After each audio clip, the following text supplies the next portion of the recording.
What if I told you?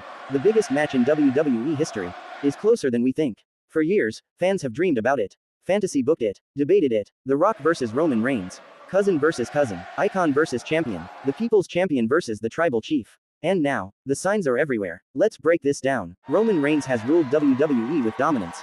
He calls himself the tribal chief. The head of the table. The one true leader of the Anoa'i family dynasty. But there's one name that still casts a shadow over that claim.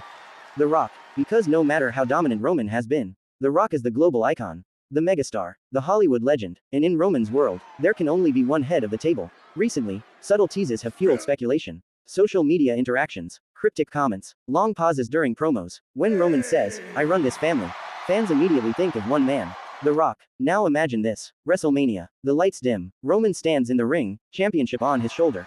He declares himself the greatest of all time. Suddenly, if you smell, the arena explodes. The Rock's music hits. The crowd loses control. That's not just a pop. That's history shaking. This isn't just about a match. It's about legacy. Roman has built one of the most dominant championship reigns in modern WWE.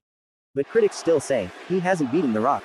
He hasn't proven he's above the legend. And The Rock, he's never been one to back down from a challenge. He thrives on moments, on spotlight, on WrestleMania magic. If this match happens, it's not just a main event. It's generational warfare. Old school charisma versus modern dominance. The people's champion versus the Bloodline empire. But here's the deeper layer. Family. This isn't scripted rivalry energy. This is bloodline pride. The Anoa'i dynasty is one of the most respected families in wrestling history. And both men carry that name with pride. Roman believes he's elevated it. The Rock believes he built it. So who truly leads the table? If WWE pulls the trigger on this match, the build alone would be legendary. Promo battles, mind games, personal shots. Roman would call Rock part-time. Rock would question Roman's legacy without him. The tension would feel real. Because it is real. Now think about the stakes. Does Roman defend the championship? Or is this bigger than titles? Maybe this match doesn't need gold. Maybe it's simply about identity. Because when Roman says he's the tribal chief, he's claiming ownership of a dynasty. And The Rock, he might want to remind him who paved the way. But here's the twist. What if this match doesn't go how fans expect? What if Roman defeats The Rock clean? That cements him forever. That ends debates. That solidifies him as the true head of the table. Or, what if The Rock wins? What if Hollywood's biggest star returns to remind the world why he was once the most electrifying man in sports entertainment? Either outcome changes history, and the buzz surrounding this match is different. It doesn't feel like rumor anymore. It feels like timing. WrestleMania loves spectacle, and nothing screams spectacle like Rock versus Roman. The entrances alone would break the internet.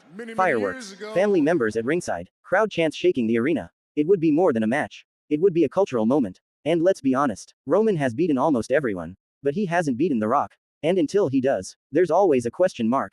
Is he truly the greatest of his generation? Or just the dominant champion of this era? The Rock represents the previous golden era. Roman represents the modern era. And WrestleMania represents immortality. So if this match happens, it won't just headline the show. It will define it. The tribal chief versus the people's champion. Family pride, legacy on the line, history ready to be written. And if The Rock's music hits, you already know, the roof will come off. Because some matches aren't about wins and losses. They're about moments. And this one would be unforgettable. Fire.